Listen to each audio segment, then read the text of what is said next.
ก็โดดมูนะแม่มูลมนะนั่นแหละน้องยังยันกันน้องอิ้วน้องลามานั่งดีๆน้องอ้าวน้องอาเซงเจ้าไหนอยู่ดีบ่เป็นเด้อนาลาบอกว่าบ่ไปบ้านเจ็บมัดไปแต่น้องไปน้องกันนั่งแล้วนี่มันเจ็บมันบ่ได้เลยดีไหม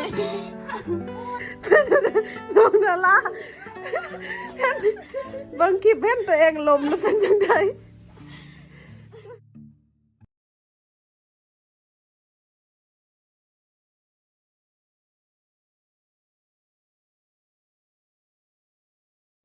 เอาเด้อลมแท้แดดพักหอนเอาจัดไปบักเปื่อนนาลาสินั่งได้บ่เปื่อนปั่นนั้นเล็กได้จุ่มขึ้นมาช่วยกันเด้อเอาขี่ไปแล้วนะขี่ไปแล้วจุ่มมาช่วยกันเด้อน้องมากิ้งสิรอดไล่บ่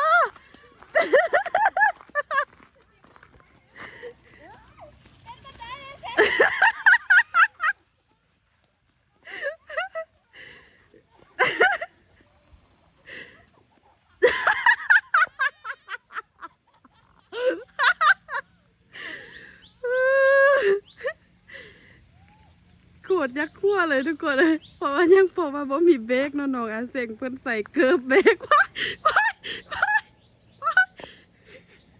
โอ้น้องละลมทุกคน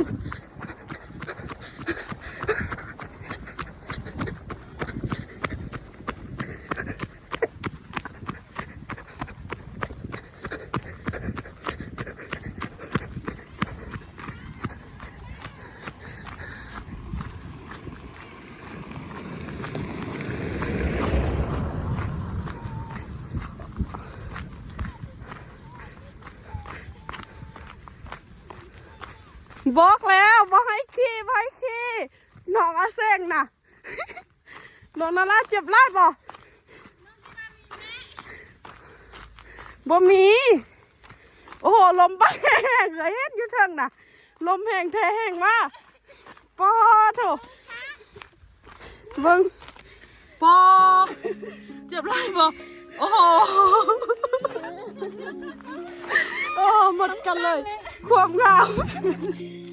เบิ่งดูนี่สงสารหมดเลยน้องอาเซงอย่าเฮ็ดอีกสักเทื่อเลยก็โดดมูนะแม่มูลมนะนั่นแหละน้องยังยันกันน้องอิ้วน้องลามานั่งดีๆน้องอ้าวบ่น้องอาเซงบ่ขับดีๆเด้สุดผู้แล้วก็ได้แล้วน้องอาเซงครับบ่ขับดีๆจับดีๆโอ้เบิ่งเลยเบิ่งโอ้โหหมดกันเลยทุกคนเห็นจังใดแดดก็แดดนอนก่อนเมื่อยกับเมื่อยวันนี้บอกเอ่ยอยู่ทางเอ่ยเห็นอยู่ลมบักแห้งๆโอ้โห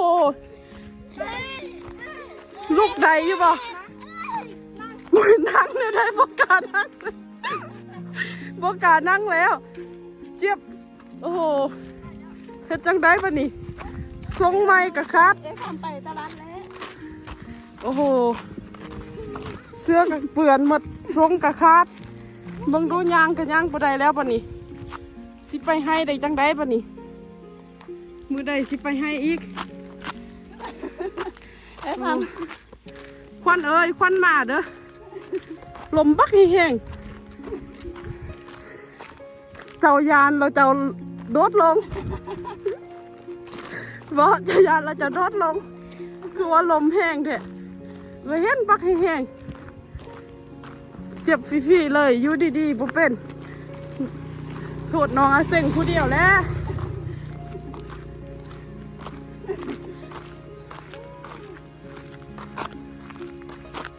สงกระคาดหมดปะนี่เจ็บกะเจ็บ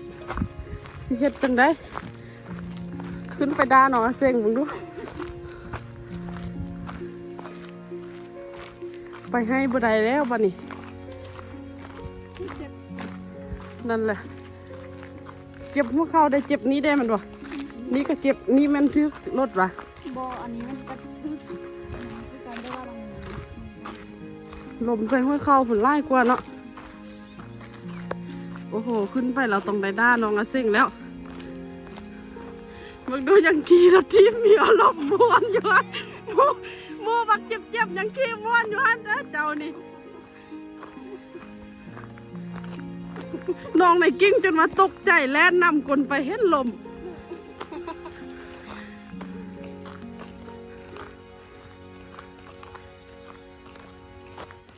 น้องอาเซงเจ้าไหนอยู่ดีบ่เป็นเด้อนาลาบอกว่าบ่ไปตอนนั้นเจ็บหมด ไปเดี๋ยวน้องไปน้องกันนั่งแล้วนี่ โหเพิ่งแม่เลือดจนว่าไล่ อ๋อน้องก็บ่ทึกยังเลย เจ้าบ่ลมเด้ น้อยจะนี้มันไปไว้น้อยกันก่อนไปนั่งตรงนี้มานั่งตรงนี้จะรู้จะนั่งอันนี้ก็เจ็บอีกมึงรู้นี่ลมรถทีบเด้นี่บ่ได้ลมรถจักรเด้เจ็บนาลาผู้เดียว น้องแซงบ่สร้างที่ลงที่เดียว นาลา ที่ลงจักรบ่มีเบรกเลยก็บอกแล้วว่าบ่มีเบรกบอกให้บ่ต้องไปนาลาก็บอกว่าบ่ไปเจ้านะไปนะเจ้าคือบ่แม่นคนลมเด้เราอะไรคิดเรายังคิด โอ้หมดกันลมรถจักรยังไข่ได้อันนี้ลมรถทิพย์ใหญ่หมดแล้วยังเป็นลมรถทิพย์เจ็บขนาดนั้นอีกด่าจากบ้านนั้นดูในกิ้งตีดูตีเอื่อยดูเอื่อยบ่ฟังความนะ ไปตีแม่ไป ตีเอื่อยมึงดูเอื่อยบ่ฟังความนะพอแล้วเดี๋ยวเอื่อยเจ็บไปให้ปได้แล้วน้องนารานี่ปะนี่แม่ดาแท้ๆแม่ดาน้องอาเซงแท้ๆแม่น้องนาราดาอาเซงแท้ๆเรื่องธรรมดาตอนนี้5 กิโลไม่ยังบ่เจ็บดอกจากน้อยพุ่นไปนอนตอนแรงไปนอนพุ่นตื่นเช้ามามือไหม้พุ่นมึงดูมือกับบักเจ็บจากสีอีต้นหรือว่าสีหัวก่อนดิเอามายังไปให้เอ่ยติดวะติดไว้วะเบิ้งดูเบิ้งดูหันบอลนั่นน่ะเจ็บอยู่บ่เลือดคือว่าออกหมดปอบ่แม่นธรรมดาได้นี่ปอโถเอ่ยก็ว่าอยู่เมื่อกี้เห็นแต่ขี้ฝุ่นปะนี่เห็นเลือดออกมึงดูนี่เลือดจนมาออกจากนี้บ่แม่นน้อยๆแหละได้นี่น้องไอ้เซ้งนี่ต้องได้ไปซื้อยาให้น้องนารากินแล้วเดี๋ยวนี้นะมีแต่หัวย้อนตลอด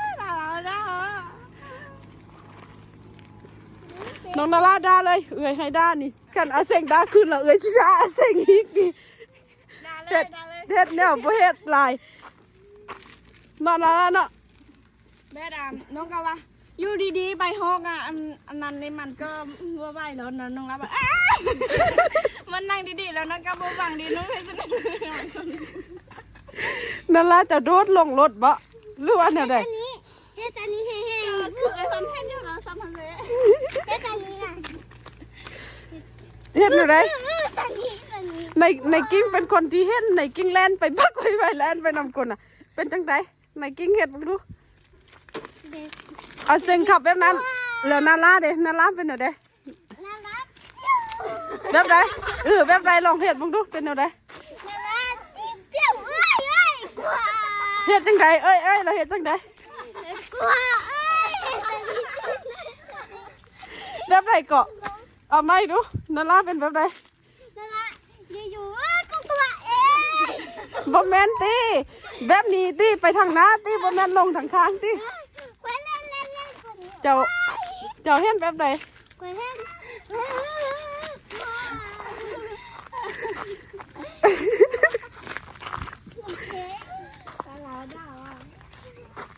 จบกันบัดนี้เฮ็ดจังไดล่ะ ไปตลาด ไปตลาดเดี๋ยวได้ไปตลาดเดี๋ยวได้ไปห้าหม้อพุ่นแหล้วน้องนาราเนาะอุจ้าแต่งตัวมามึงดูแต่งตัวว่างามๆสัมผัสว่าไปล้มเจ็บหมดทั้งหัวเข่าทั้งบ้าทั้งมือทั้งนี้ผัดบุเจ็บจากไหนเลยคนนี้นะหอดบ่ลมซ้ ที่ตัวสันนี้น้องอาเซงเปี้ยวสันนี้ ำลิกรถหยับออกมา ใช้กิโลจัง น้องอาเซงคือบ่เจ็บจากไหนเลย พวกผู้กันวันน้องเก่งแล้ว เก่งได้ บ่ต้องคืนได้ น้องนั่งทางนี้น้องเขาเป็นคนเจ็ดเอาแต้ม ไอ้หน่อยไอ้หน่อยไอ้หน่อยไอ้หน่อย ไปดอกเดียวมองแย่ บอกจังไดไหนกิ้งเสียหมดเลยความงามบัดนี้อันนี้บ่ค่อยเจ็บแต่ว่าเจ็บหัวเข่าหันแมันบ่โอ้โหเหนียวแตกได้เอาเซ็งค่อยๆได้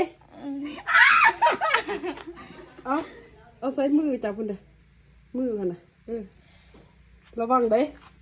ค่อยๆได้อาเซ็งจักหน่อยน้องละลายเหนียวแตกเนี่ยเหนียวแตกพอๆน้องละลายให้อีกเลยเจ้าอ่ะ ไอ้นั่นน่ะ มันเจ็บมันบ่ ดีไหม ในกิ้งบอกยังในกิ้ง นั่งสัน นั่งแบบนั้น ให้จะได้ นั่งแบบนั้นลมแห่งเจ็บตี สันนี้กว่า น้องแบบนั่งลงนะ กันนั่งแบบในกิ้ง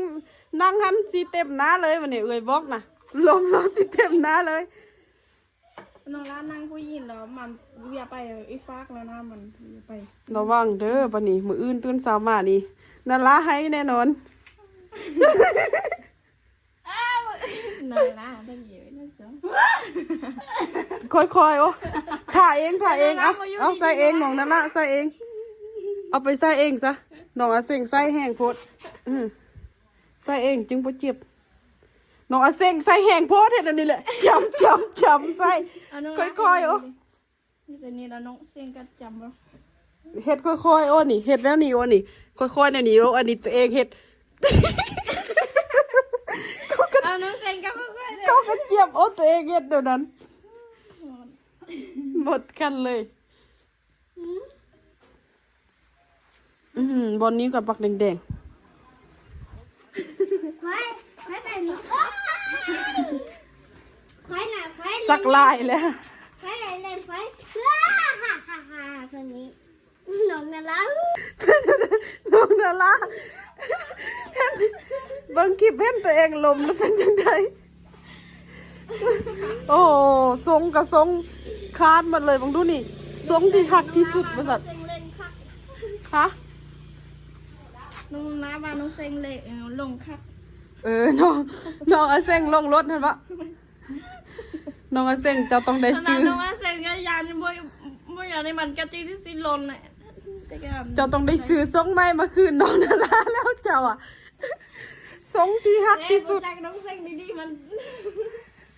บจักดีๆนะน้องนาราเจ้านะบจักดีๆนะบจับดีๆบ่แม่นจักได้จับเด้บจับดี ไปตลาดกับ ๆไข่ ผู้ชิดนั่นต่อแม่โอ้ตอนนี้เข้าให้แล้วก็ว่าแตงเนาะ ไข่แต่อันนุ่งทรงขายาวเนาะบ่เจ็บไล่คันนุ่งทรงขาสั้นหรือว่านุ่งกระโปรงนี่เรียบร้อยเลยบ่เอ่ยน่ะเห็นน้องนาราลมนะแห้งๆน่ะแบบลมลงไปน่ะเอ่ยน่ะยานแบบ เจ้าลงวึบแล้วเจ้าลุกขึ้นบ่ได้เห็นละเอ่ยน่ะยานเอาแท้ว่าแล่นไปเบิ่งเมื่อกี้นี่น่ะยานแบบนอนอยู่พื้นนั่นเลยนะเอ่ยยานแบบนั้นแหละแบบยานเอิกนี่นะไปกระทบกับพื้นแห้งๆแล้วหายใจบ่ออกน่ะเพราะว่าพอดีทางโค้งเด้พอดีพวกเจ้าลมแล้วมันลุกเข้าไปในเด้เอ่ยเบิ่งบ่เห็นเด้อยู่พี่มันใกล้เอ่ยขึ้นว่านาราลุกบ่ได้รถพัดพอดีมาอีกรถใหญ่รถหุ่นได้หั่นน่ะพอดีผ่านมาอีก โอ้ เอื้อยเราตกใจแต่ว่าเอื้อยยานแบบเจ้ายังลุกบ่ได้สินะน้องอาเซงผัดไปยืนหัวแบบนั้นเอื้อยเราแล่นไปพักไปไปหัวเราแค่น้องนารานั่งอยู่ข้างทางท่านไข่แต่ลูกใดข้าน้องอาเซงฟังความเจ้านี้บ่เจ็บน้องนาราเนาะ นั่นแหละก็อยากกินคือกันนั่นแหละมาก่อนตอนนี้เลย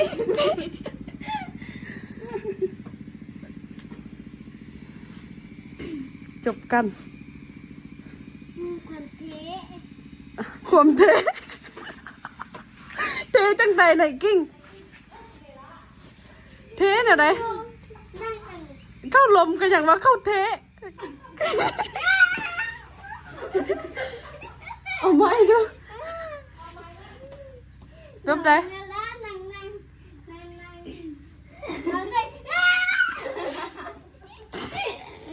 บ่แม่นติอันนั้นน่ะบ่แม่นแบบนั้น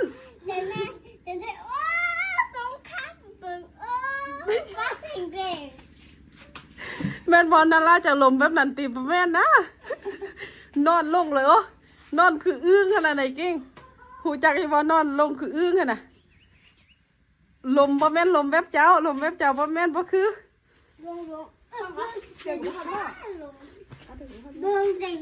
น้องเซ็งจะลองลมคือนาราลมมึงดู นมโบแห้ง บ่เห็นน่ะได้จะเบิ่งในคลิปแล้วเด้จะเบิ่งคลิปแล้วเด้จะลองลมให้ในกิ้งเบิ่งดูนาราลมแบบใด มาปิ้นมาทำไมนะ เห็นหยังก็เปียกพุ่มแล้วกันในกิ้งเอ้ย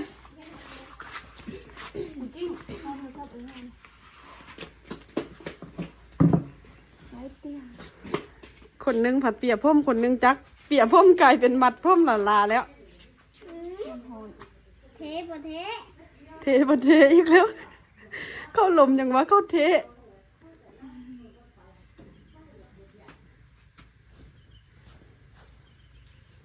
เอ้ยก็บ่คือว่าสิล้มเอ้ยคือแต่ว่าอันลงผู้อันนั้นไปแล้วคือสิโอเคแล้วสินะบัดพอดีสุดผู้แล้วไปลม เอ้ยก็ยังท่ายได้เซ้ย ฟังเอาไปลงในซีเวนจะได้เนาะ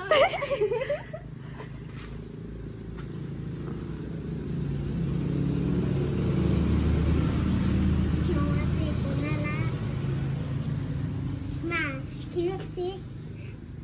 พี่จะได้ก็คิดว่าล้มเลย ไปเลยตั้งหลัง ในกิ้งนี่เรียบร้อย ดูไหนจ้าหน้า มึงจ่อใจเลยปอใจเลยมกหัวนี่มันใส่เทียบเลย นาราเป็นจังใดตอนนี้ อาการบอหลังจากที่ ดีขึ้นแล้ว ดีขึ้นติเอ้ยคือว่าเจ้าสิเจ็บกว่าเก่าดีขึ้นติบ่แซ่บอ่ะแต่ยาเมื่อกี้เอ้ยจับบ้าน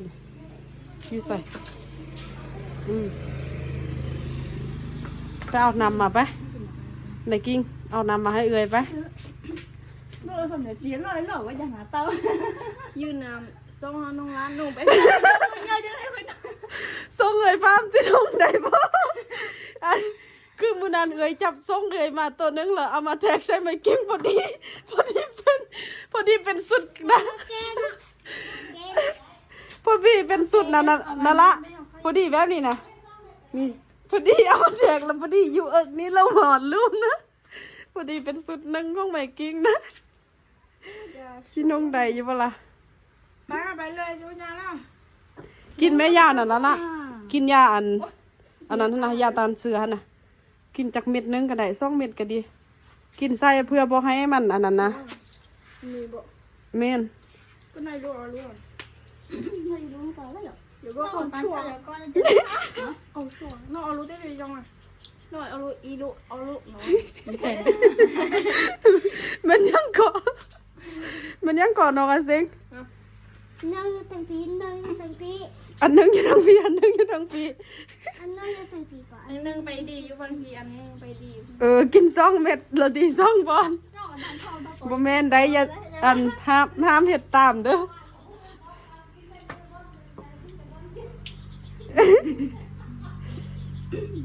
ปิดหมองดู นี่ เอามือออกมึงดู เบิ้งนี่ขวมาเทะเบิ้งดูปิดมาเลยเบิ้งดูสิเป็นยังมีหุ้นดีก็ต้องโซ่เราไม่จริงเนาะโอ้โหเปลี่ยนทรงเบิ้งเลยเบิ้งได้ปะ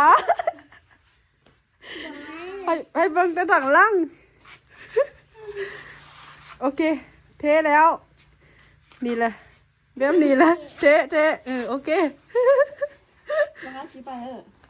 เราไม่เชื่อเลยเอาไปไข่โตบ่ ฮะเอายังไปข้าง เอาทรงไปบ่ ทรงตนทรง ก็ทำแต่กูหาห่อ ทรงตัวค้านนั่นบ่ ก็สาแต่กูหาหน่อยกูจะอยู่รู้ตาไก่ก็ทานแล้วเสื้ออันไอ้ทำเลย เจ้าบ่ได้เอามาบ่เสื้อแค่เนี้ย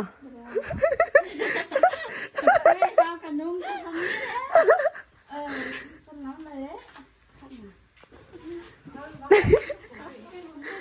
นั่นแหละ ไป เอออย่างว่า จะสอนก็เหลียคือซาเกาหลีเนาะ โอเคนี่แหละค่าเลี้ยวโอเคเอาเซ็กซี่ค่าเลี้ยวดี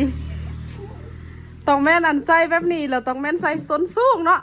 ใส่ส้นสูงแล้วถ่ายกระเป๋าไปแล้วคือสาวจีนเลย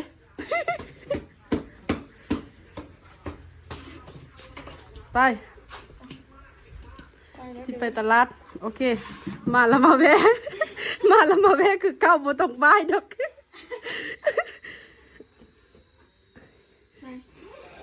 ไปเลยนะ โอเคบายบายทิมไม้หันซะโซนะลืมเงินอยู่ตรงทรงบ่ได้เด้ เดี๋ยวชอบก็ให้เลยโยกจ้าอยู่รู้เหรอไปน้องคนนี้เขาจะซื้อเขาใส่ เสื้อกันลม อย่าเลยกระบอก เสื้อกันลมเขาจะแถมสื่อคำนะคำค่ายแล้วเลือดแต่เสื้อ โอเคบายบาย